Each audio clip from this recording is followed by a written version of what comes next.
Hey guys, हाल ही के दिनों में भारत को पाकिस्तान के द्वारा कई धमकियां दी जा रही हैं। ये सब धमकियां भारत को ऑपरेशन सिंदूर के नाम पर दी जा रही हैं। आपको याद हो, जब पहलगाम हमला हुआ था अप्रैल में, तब भारत ने पाकिस्तान में घुसकर ऑपरेशन सिंदूर चलाया था और उसको दंडित किया था, यानी कि उसके आतंकी ठिकानों पर गोलाबारी की थी।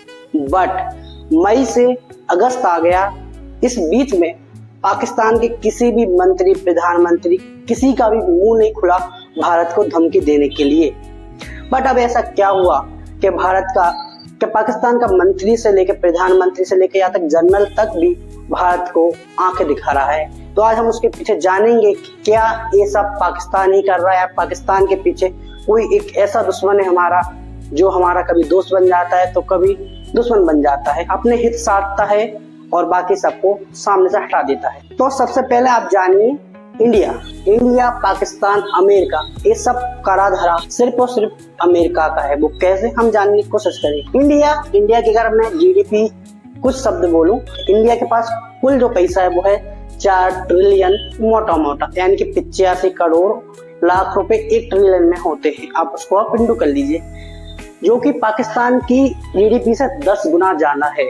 वहीं पर पाकिस्तान की जो जीडीपी है वो है $411 बिलियन, जो कि हमारे टाटा का एक ग्रुप है, आप जानते हैं टाटा नमक खाते, उससे भी कम है।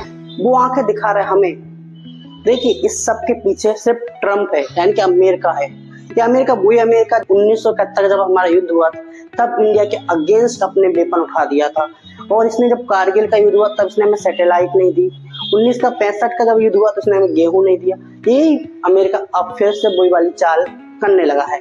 देखिए, आपको पता है कि अमेरिका दुनिया की वर्ल्ड लीडर है। पाकिस्तान इस टाइम पे इसलिए वो चक रहा है क्योंकि इसने लगाया टैरिफ, और टैरिफ लगाने की सबसे बड़ी बात यह है कि अमेरिका चाहता है कि इंडिया से वो डील कर ले टैरिफ के मुद्दे पर। वो चाहता है कि वो इंडिया के प्राइमरी सेक्टर में गेहूं आता है, किसान आता है और दूध का जो सेक्टर आता है वो इसके लिए खोल दे। बट इंडिया ऐसा नहीं कर रहा, इसलिए पाकिस्तान को अब यूएस सपोर्ट कर रहा है और इसका हाथ इसीलिए पाकिस्तान इतना उचक रहा है, वरना पाकिस्तान की इतनी औकात नहीं कि वो इंडिया के सामने आवाज खोल दे। तो आपको समझ में आ गया होगा कि इसके पीछे क्या कारण है कि पाकिस्तान हम इतने बड़े देश को धमकी दे पा रहा है। आपके पास समझ में आ गया है तो लाइक सब्सक्राइब जरूर करिए। मिलता हूं नए वीडियो के साथ।